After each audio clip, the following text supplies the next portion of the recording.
Bien, donc ma présentation, c'est Snap Sentinel-1 in a nutshell. Pourquoi in a nutshell? Parce que bon, cette séance était considérée comme une séance de refreshing mental. Et donc, sur la clé USB, j'ai inclus toutes les présentations radar qui avaient été données lors des formations précédentes. Donc, depuis je dirais, la télédétection radar de base jusqu'au traitement avancé, interférométrie. Présentation de Snap interférométrique aussi. Donc, ceci, c'est vraiment un rappel. Il y a aussi mon cours radar que je donne au master en sciences spatiales. Donc, vous avez vraiment toutes les informations nécessaires, ainsi que la séance de training que Anne et moi avons suivie à l'ESRIN, à Frascati, avec des données Sentinel-1 et toute une série d'opérations que je vous montrerai, uniquement des screen copies. Je peux vous dire que, n'étant pas personnellement un utilisateur de Snap, j'ai commencé à me servir de Snap fin de la semaine passée. Donc si moi ça fonctionne, je peux vous dire que ça va aller tout seul pour vous. La seule chose où je n'ai pas pu continuer, c'était un traitement interférométrique, parce qu'en fait ce traitement interférométrique, ça demande quand même pas mal de puissance de calcul et il faut un PC assez performant. Ultime commentaire aussi que je vous ferai avant de passer à la présentation, c'est que ce type de logiciel, et je pense que c'est valable pour le visible proche infrarouge aussi, il faut quand même savoir, ça ne peut pas être utilisé en aveugle. Il n'y a pas que le user manuel, il faut savoir de quoi on parle, de manière à ce que on ne fait pas simplement du pianotage, hein, mais toujours, il est toujours nécessaire d'avoir à l'idée une vue intelligente, je dirais, de ce qu'on est en train de faire. Et ça s'applique peut-être un peu plus avec le radar, qui est quand même un capteur puissant, mais probablement beaucoup moins intuitif que le capteur visible, pour la bonne et simple raison que nous fonctionnons dans le visible et pas dans le radar. Nous serions des chauves-souris, la situation serait peut-être un peu différente. Ou des dauphins. Il faut trouver un petit peu de poésie dans. Bien. Alors, Benjamin en a déjà parlé. Snap, c'est une toolbox qui a été développée pour le compte de l'ESA et qui fournit toute une série d'outils capables d'aborder les différents capteurs qui sont embarqués dans la constellation Sentinel. Sentinel-1, Sentinel-2, Sentinel-3. Donc pour mémoire, Benjamin a parlé de Sentinel-2 qui est un capteur visible proche infrarouge. Sentinel-3 aussi, mais avec des fonctionnalités très différentes. Et Sentinel-1, c'est un capteur radar. Donc j'aime bien dire qu'on a, nous, la chance en Europe d'avoir une armada d'observation de la Terre qui est unique au monde. Alors, vous pouvez télécharger le logiciel Snap lui-même via la page en question et des tutoriels qui constituent à eux seuls des cours et des séances d'exercice. Donc vraiment, ça vaut la peine de les télécharger. Pour ce qui est de Sentinel-1, vous avez un tutoriel sur ils ont fait une faute, il faudra signaler à l'ESA. Ah ouais, hein.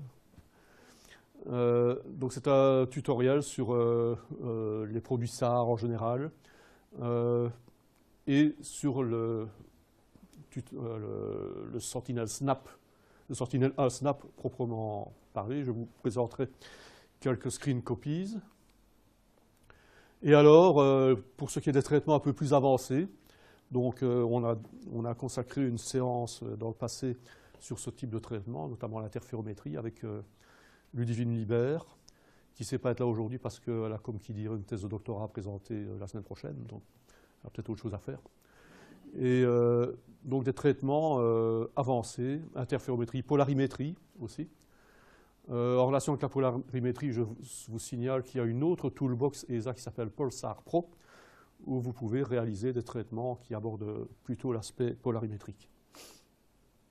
Alors, commençons par le commencement. Vous cliquez Snap, et c'est ça qui s'offre à vos yeux. Donc, comme Benjamin l'a montré, une barre menu avec diverses... ici, évidemment, c'est pour aller ouvrir les fichiers d'entrée. Hein.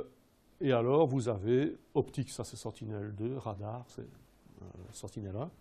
Et donc, vous allez cliquer sur d'abord le bouton File pour ouvrir un produit. OK ? Et donc, vous ouvrez votre produit, soit vous réouvrez un produit précédent, soit vous ouvrez, vous allez dans votre directory pour chercher le produit qui vous intéresse. Et en l'occurrence, c'est une image Sentinel-1A. IW, c'est le symbole d'un mode d'acquisition, en mode TOPSAR, bon, je ne vais pas rentrer dans les détails. GRDH, ça veut dire que c'est une image qui est déjà projetée au sol. Donc ce n'est pas l'image de Level 1A, c'est plutôt Level 1B. Alors tout ça, ce sont des codes, j'imagine, ce sont les dates d'acquisition, des choses comme ça, je ne suis pas rentré dans les détails. Et vous voyez qu'il y a une croix ici, sur laquelle vous cliquez, et va se dérouler tout un sous-menu avec tout ce que vous pouvez trouver concernant cette acquisition. Donc, par exemple, les métadonnées, c'est ce qu'on pourrait appeler des header files. Hein. Les vecteurs d'état, donc c'est la position et la vitesse du satellite en divers endroits de l'image acquise. Doppler centroid, bon, c'est une caractéristique de l'acquisition des données SAR. C'est la fréquence centrale azimutale, voilà. Vous en savez peut-être mieux maintenant. Alors, donc tout ça, ce sont des données de type calibration dont vous aurez peut-être besoin pour d'autres traitements. Ce qui est intéressant ici, c'est ceci. Vous voyez que là où dans Sentinel-2 vous aviez des bandes, et bien dans Sentinel-1 vous avez aussi des bandes. Sauf que l'interprétation est différente. Ce qui différencie deux bandes en Sentinel-1, c'est la polarisation. Donc, contrairement au visible, les données, l'onde radar est polarisée. Alors, vous pouvez émettre en polarisation horizontale, donc le vecteur champ est perpendiculaire au plan d'incidence. Donc, vous envoyez comme ça, et vous recevez éventuellement en H. Polarisation V, c'est dans le plan d'incidence, donc vous envoyez en V, et vous pouvez recevoir en V. Donc, vous avez diverses possibilités, en l'occurrence 2 pour Sentinel. Vous émettez en V, vous recevez en H. Vous émettez en V, vous recevez en V. Alors la polarisation, c'est un canal d'information supplémentaire qui vous permet éventuellement de discriminer des informations qui ne sont pas discriminables via d'autres canaux. Confer, les notes de cours qui sont sur votre clé USB. Si vous avez des questions, vous venez vers moi et on peut se parler. Après tout, je l'enseigne à l'ULG, donc c'est quand même un peu ma branche. Donc, je vous fournirai notamment des vues un peu intuitives de l'utilisation de la polarisation pour discriminer notamment des mécanismes de rétrodiffusion. Alors, vous voyez, amplitude, intensité, amplitude, intensité. Un pixel radar, c'est une grandeur complexe. Donc, il a une amplitude et une phase, contrairement à un pixel dans le visible. Alors l'amplitude, ben, c'est la racine carrée de la partie réelle au carré plus la partie imaginaire au carré. L'intensité, c'est le carré de l'amplitude. Alors selon telle ou telle situation, on peut ou on doit utiliser l'intensité. Par exemple, si vous voulez calibrer votre image radar, la quantité qu'on appelle le sigma 0, c'est l'intensité. Il faut absolument utiliser l'intensité. Qu'est-ce qu'il y a encore d'autre à dire? Bon, ben, il y a toute une série de données ancillaires que vous pouvez utiliser dans des traitements ultérieurs. Alors, donc vous avez votre sous-menu, et moi, je voudrais bien, par exemple, afficher l'amplitude d'une image, de l'image, en VH. Et cette amplitude va s'afficher ici. Alors, vous avez aussi une carte ici qui vous, quand vous zoomez, vous voyez, l'acquisition a été faite là-bas, en Allemagne. Vous pouvez zoomer pour savoir où ça s'est fait. Alors, il y a plusieurs choses déjà que ça ressemble à une image visible, mais c'est comme le Canada Dry. Ça a l'allure d'une image visible, mais ce n'est pas une image visible. Il y a des zones brillantes, il y a des zones moins brillantes. Ça vient d'une interaction matière-rayonnement qui n'est pas de même nature que dans le visible. En radar, vous êtes sensible, petit a, à l'humidité du sol via la constante diélectrique, et petit b, à la rugosité de la surface. Donc, à titre d'exemple, si vous regardez une étendue d'eau en radar, il se peut que cette étendue d'eau ne soit pas uniformément noire. Il y a peut-être du vent en surface qui fait que l'eau est agitée en surface, donc devient plus rugueuse, et donc vous renvoie une radiométrie qui n'est pas noire. Vous remarquez aussi, c'est pas beau. C'est bruité. Hein? C'est moins lisse qu'une image d'or visible. C'est dû à un bruit qu'on appelle du bruit de speckle, qui est inhérent à tout capteur cohérent et qui est de la même nature. Je ne sais pas s'il y a un laser ici. De toute façon, il vaut mieux que je ne m'en serve pas, ce serait dangereux. Mais si vous illuminez un mur comme ceci avec un laser, vous allez remarquer, si vous examinez la tache sur le mur, qu'elle est un peu molletonnée. C'est exactement le même bruit qui provient d'un phénomène d'interférence au niveau microscopique. Et ce bruit de speckle dégrade évidemment la résolution radiométrique, le nice to look de l'image radar, et ça peut évidemment se corriger pour avoir une meilleure résolution radiométrique. Mais si vous corrigez, vous allez perdre par ailleurs. On n'a rien pour rien. Qu'est-ce que je montre là? C'est pour montrer le résultat du zoom. Ça vous montre le pavé qui est représenté dans l'image. Ça, c'est l'intensité. Donc, amplitude, intensité carrée du module.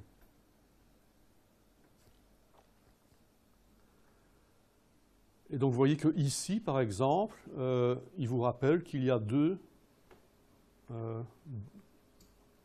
images qui sont disponibles. Et comme Benjamin l'a dit tout à l'heure, il y a moyen de les montrer en même temps. Je pense que c'est fait ici. Voilà. Alors, vous pouvez les montrer horizontalement ou verticalement. Et ça vous permet de voir tout de suite la différence entre les deux, celle-ci étant le carré de celle-ci.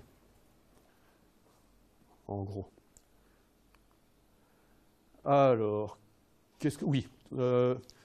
Donc, ce que je vous disais, c'est que l'image radar, c'est pas beau à voir, hein, à cause du bruit de speckle. Mais il y a moyen de corriger ce bruit de speckle. Du bruit, ça se corrige comment? Par un filtrage passe-bas. Le bruit, c'est des hautes fréquences. Okay? Donc, si vous faites un filtrage passe-bas qui va vous raboter un petit peu les hautes fréquences, vous allez améliorer votre résolution radiométrique. Il y a plusieurs possibilités de faire du filtrage de speckle. La plus simple, c'est simplement une moyenne glissante, par exemple. Mais il y a d'autres filtres qui ont été développés. Ça fait partie de l'histoire du traitement radar. Et ici, donc vous allez dans radar. Je ne sais pas si j'ai reconstruit toute l'histoire. Il faut aller dans radar, speckle filtering, et vous avez ce menu qui s'affiche. Avec les paramètres de filtrage que vous voulez utiliser. Donc ça, c'est le filtre Sigma de Lee. Lee est un monsieur qui a beaucoup contribué au filtrage du speckle. Et les paramètres du filtrage que vous voulez utiliser, la taille de la fenêtre, combien de looks. Ça fait partie de la terminologie du radar également. Je ne peux pas tout revenir au basic, ça se trouve dans les transparents qui sont sur votre clé. Et le résultat du traitement, où est-ce qu'il est? C'est ceci. Voilà. Donc vous voyez que cette image est déjà beaucoup plus lisse d'apparence, mais du fait même du filtrage, vous avez perdu un autre aspect, c'est la résolution spatiale. Voilà, on n'a rien pour rien. Et ça dépend de nouveau de l'application que vous voulez faire.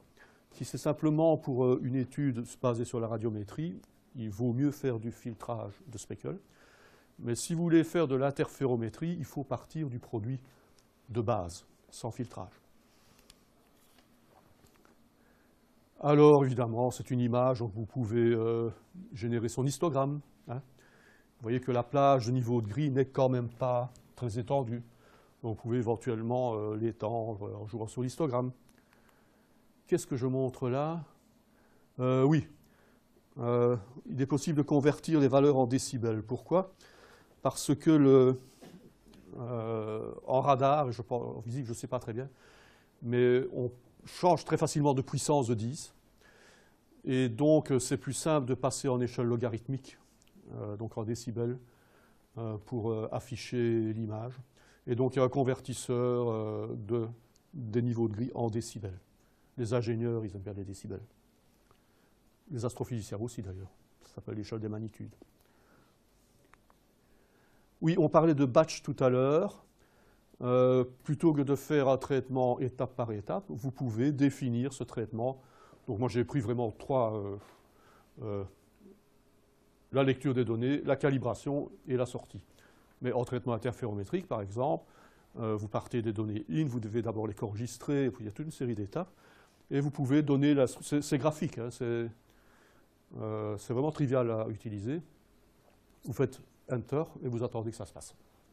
Et il va vous faire automatiquement toutes vos étapes de calcul. Donc vous pouvez faire du traitement en batch, comme ça. Alors là, qu'est-ce que je montre? Je ne sais plus. C'est la calibration probablement. Ouais. Donc je convertis les valeurs de pixels en ce qu'on appelle le coefficient de rétrodiffusion, qui implique des tas de choses. La valeur de pixels, c'est un nombre, valeur de gris. Le sigma 0, c'est la grandeur physique. On parlait tout à l'heure de réflectance ou de luminance pour Sentinel-2, c'est un peu la même chose. Il faut tenir compte, dans le radar, qu'est-ce qu'il y a qui intervient dans la fonction de transmission du capteur, c'est le diagramme d'antenne. Donc l'antenne a une certaine directionnalité qui n'est pas uniforme. Il y a l'aube principale et l'aube secondaire. Et cette non-uniformité se traduit par des effets au niveau des données brutes. Il y a le bruit de l'instrument, il y a les déformations géométriques. En radar, on a des déformations géométriques dues au mode d'acquisition même. Tout ça doit être compensé. Il y a des facteurs de déplétion qui sont dus au fait que vous avez une onde qui va vers la cible et qui revient. Quand vous allez vers la cible, vous diminuez comme 1 sur r carré. Quand vous revenez, vous rediminuez sur 1 sur r carré. Sauf que, à cause du principe de synthèse d'ouverture, il y a d'autres facteurs qui interviennent et que le résultat, c'est comme 1 sur r cube plutôt. Il faut donc compenser tous ces effets. Il y a les effets de relief, les effets d'incidence locale. Et donc, la prise en compte de tous ces effets, ça s'appelle la calibration. Et donc, tout ça est fait automatiquement dans Snap. J'aime pas trop quand c'est automatique, personnellement. Mais... Ça sous-entend qu'il y a des modèles de terrain, etc. Ouais. Ouais. Alors, il y a plusieurs grandeurs. Le sigma 0, le bêta 0, le gamma 0, qui se différencient les unes des autres par la prise en compte ou non d'un sinus θ, d'un cosinus θ, des choses comme ça. Mais effectivement, quand vous voulez faire une carte de sigma 0, en principe, pour qu'elle corresponde vraiment à la scène, vous devez inclure un modèle numérique de terrain. Vous pouvez, là, si vous ne tenez pas compte du modèle numérique de terrain, vous pouvez projeter simplement la grandeur sur un ellipsoïde de référence type WGS 84, passer dans un système de coordonnées cartographiques, si vous voulez. Mais le vrai sigma 0 doit tenir compte de, c'est comme en optique, hein, de l'effet de pente locale. Et donc, c'est SRTM qui est pris en compte là-dedans par défaut. Il y en a plusieurs, vous pouvez choisir soit entre les SRTM 3 secondes, soit entre les SRTM 1 seconde, je crois qu'il y a l'Aster aussi. C'est modé automatiquement en fait.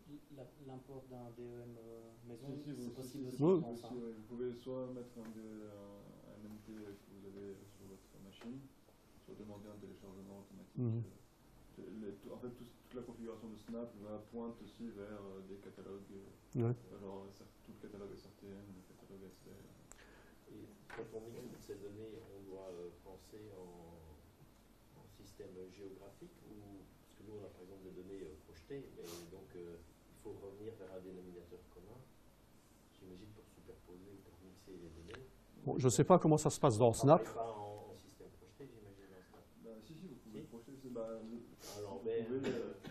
Alors, je ne sais pas s'il y a les Lambert, mais vous pouvez être en projetant UTM ou en n'importe quel transverse Mercator ou en conique.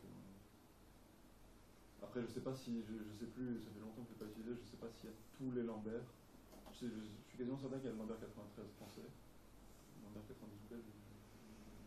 Mais tu peux éventuellement faire séparément la projection et rééchantillonner après. Oui, Non oui, oui, après vous pouvez le sortir comme vous voulez. Comme on est invité pour améliorer, à mixer les données, il faut trouver, il faut qu'elles soient compatibles. Et vous pouvez tout sortir en la plonge et ensuite Ouais, c'est ça, ouais. Et tout en UTL, tout en. Mais ça, vous le gérez, c'est dans les fenêtres qui vous proposent des systèmes de coordonnées comme dans un GIS. Christian, Mhm. tu es confiant avec le processing qui est mis dans Snap pour le traitement des images? Je n'ai pas une expérience suffisante de Snap pour répondre oui ou non, mais personnellement, j'aime bien savoir ce que je fais.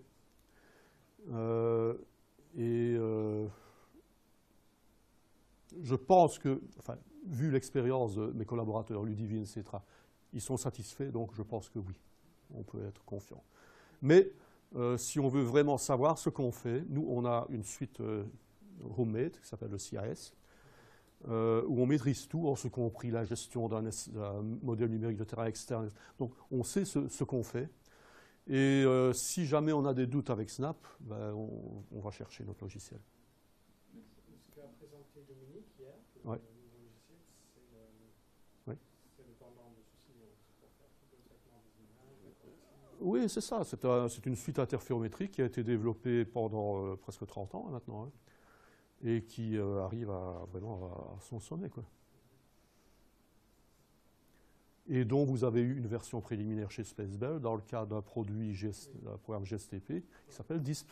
Voilà, mais Philippe a des difficultés à retrouver. Ben oui, ça, c'est le problème des projets. Mais c'est pas mal, pour qui utilise ça pas mal. Ouais. C'est sûr que les résultats peuvent être beaucoup plus précis, beaucoup plus robustes, mais dans un premier temps, si vous faites du radar, ça donne des résultats assez bons. La seule chose, c'est si on passe à des traitements plus avancés, c'est que c'est computationally intensif. Donc il ne faut pas faire ça sur un PC. Nous, on a des stations 4 processeurs, des choses comme ça, il faut passer là-dessus. Pardon. Alors oui, là, j'ai fait ça vendredi soir. Je voulais vous faire une démo d'un traitement interférométrique qui s'est arrêté là parce que justement mon PC plantait, c'était trop gros. Mais ce que je veux vous montrer quand même, il y a des choses à voir. Donc ça, c'est une image qui a été prise dans une région différente. Vous voyez, il y a deux images en fait, et vous les faites interférer. Et de l'interférence, vous dérivez un interférogramme que vous convertissez en carte de relief à partir d'une bonne connaissance de la géométrie d'imagerie. Vous pouvez détecter des mouvements de terrain, vous pouvez voir la pousse des plantes, des tas de choses, du change detection, basé sur le signal radar. Ce n'est pas pour ça que le radar remplace tout. C'est pas ça que j'ai dit. Moi, je vois la télédétection comme un tout, avec différentes couches d'informations. On n'a pas beaucoup exploré d'ailleurs la superposition Sentinel 1, Sentinel 2. Il y a peut-être des choses à faire via des compositions en composantes principales, des choses comme ça. Mais avec le radar, vous avez accès au signal de phase, au signal de cohérence.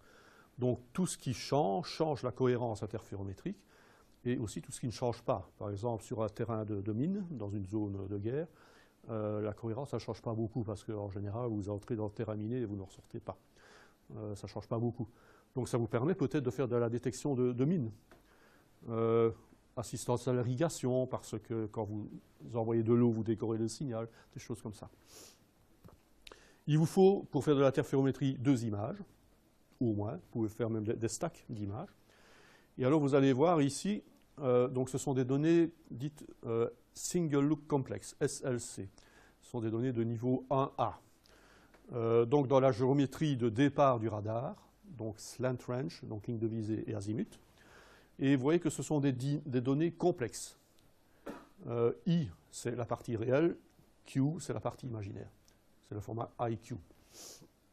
Et il vous montre aussi l'intensité. Donc moi, j'ai affiché ici les images d'intensité. On peut aussi faire un display de I et de Q, il n'y a pas de problème. Les images d'intensité, donc c'est la même zone vue sous 2 angles, 2 points de vue différents. Et vous voyez de nouveau que ces images sont très bruitées. Vous avez la résolution maximale, mais vous avez aussi le speckle maximal. Et si vous voulez faire de l'interférométrie, il faut les utiliser telles quelles. Vous allez filtrer pendant le traitement interférométrique, parce que sinon votre modèle numérique de terrain vous allez avoir une espèce de bouillonnement infâme où vous ne ferez pas de relief. Donc vous devez faire quand même un filtrage passe-bas pendant le traitement. Mais voici les données vraiment de base que vous devez utiliser dans le traitement interférométrique. Après, qu'est-ce que vous allez faire? Vous allez devoir les co-registrer parce la scène est vue sous deux angles différents. Donc, les pixels ne se correspondent pas. Je veux dire par là qu'ils ne correspondent pas nécessairement au même élément terrain. Donc, vous devez les co-registrer de manière fine, une très faible fraction de pixels. Une fois que vous les avez co-registrés, vous pouvez, c'est peut-être pas aussi simple que ça, mais générer un interférogramme. Et à partir de l'interférogramme, recréer une carte de relief via de nouveau des processus intermédiaires qui ne sont pas triviaux à faire. Mais ça se fait. Donc ça, c'est l'étape cartographie topographique. Maintenant, les franges d'interférence peuvent être dues à des tas de choses. Vous pouvez avoir des franges dues au relief, mais aussi des franges qui sont dues à des changements, des déplacements de terrain, par exemple, ou l'atmosphère. On dit que le radar voit à travers le nuage, oui, en amplitude, mais en phase, le chemin optique, c'est n l'indice de réfraction, enfin le chemin géométrique. Donc si vous avez un nuage, le n est différent. Donc le nuage, vous allez le voir. Donc il y a moyen de défalquer, par exemple en utilisant un masque météorologique, on l'a fait au CSL, l'atmosphère. Mais d'un autre côté, si vous connaissez vos franges topographiques, vos franges de déplacement, vous les enlevez et il vous reste des franges atmosphériques et vous transformez votre radar en un instrument d'étude de l'atmosphère, notamment de l'ionosphère. Oui. Donc il y a des tas de choses possibles avec ce capteur. Mais ce sont des niveaux de traitement plus évolués, je dirais, qui demandent quand même une certaine connaissance des process. Voilà, j'ai terminé ma présentation. Donc je le répète, vous avez toutes les présentations précédentes, un exercice que j'ai personnellement fait à Frascati, des jeux de données ici, donc ces jeux de données ici, ou si vous avez l'ordinateur suffisamment puissant, vous pouvez recréer toute la chaîne interférométrique. Et vous pouvez toujours me téléphoner.